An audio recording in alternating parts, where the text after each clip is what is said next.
సముద్రం మన కళ్ళకు కనిపించే నీలి నీటి పరవళ్లతో ఎంత అందంగా కనిపించినా దాని లోతుల్లో దాగి ఉన్న ప్రపంచం మాత్రం అంధకారమైనది, రహస్యమైనది. డార్క్ ఓషన్ డెప్స్ అంటే సూర్యకాంతి తాకని సముద్ర గర్భంలోని లోతులు. ఈ ప్రాంతం భూమిపై ఉన్న అత్యంత మర్మమైన ప్రదేశాలలో ఒకటిగా శాస్త్రవేత్తలు చెప్తున్నారు. భూమిపై ఉన్న నీటి భాగంలో సుమారు 80% ప్రాంతం డీప్ ఓషన్లోకి వస్తుంది. 200 మీటర్ల లోతు దాటి సూర్యకాంతి పూర్తిగా నశిస్తుంది. ఆ తర్వాతి ప్రాంతం మిడ్ నైట్ జోన్ అని పిలుస్తారు. ఇక్కడ ఉష్ణోగ్రత చాలా తక్కువగా ఉంటుంది. పీడనం మనిషి ఊహించలేనంత ఎక్కువగా ఉంటుంది. అంధకారంలో కూడా జీవనం ఎలా ఉందనేది ఒక మిస్టరీ. శాస్త్రవేత్తలు ప్రత్యేకమైన జీవులను ఇక్కడ కనుగొన్నారు. ఉదాహరణకు ఆంగ్లర్ ఫిష్. ఈ చేప తలపై ఉండే చిన్న కాంతి ఆహారాన్ని ఆకర్షిస్తుంది. దీని శరీరం అంధకారంలో దాగి ఉంటుంది, కానీ కాంతి భాగం బలిగా మారుతుంది. Vampire squid.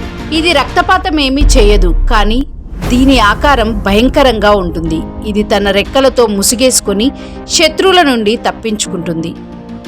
అంధకారంలో కాంతి ప్రసరించే జీవులు శాస్త్రవేత్తలకు ఇంకా మిస్టరీగానే ఉన్నాయి. వీటిలో ఉన్న రసాయనిక ప్రతిచర్యలు కాంతిని ఉత్పత్తి చేస్తాయి. ఈ ప్రక్రియను కృత్రిమంగా పునరావృతం చేయాలని శాస్త్రవేత్తలు ప్రయత్నిస్తున్నారు. సముద్ర గర్భం యొక్క 90% పైగా భాగం ఇంకా మనిషి కళ్ళకు కనిపించలేదు.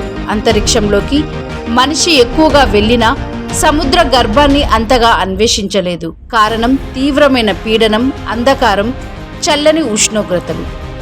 ప్రతిసారి సముద్ర గర్భంలో కొత్త రకాల జీవులను కనుగొంటారు. అవి మనకు భూమి మీద జీవం ఎలా మొదలైందో, ఇంకా ఇతర గ్రహాల్లో జీవం ఉండే అవకాశాల గురించి సంకేతాలు ఇస్తున్నాయి.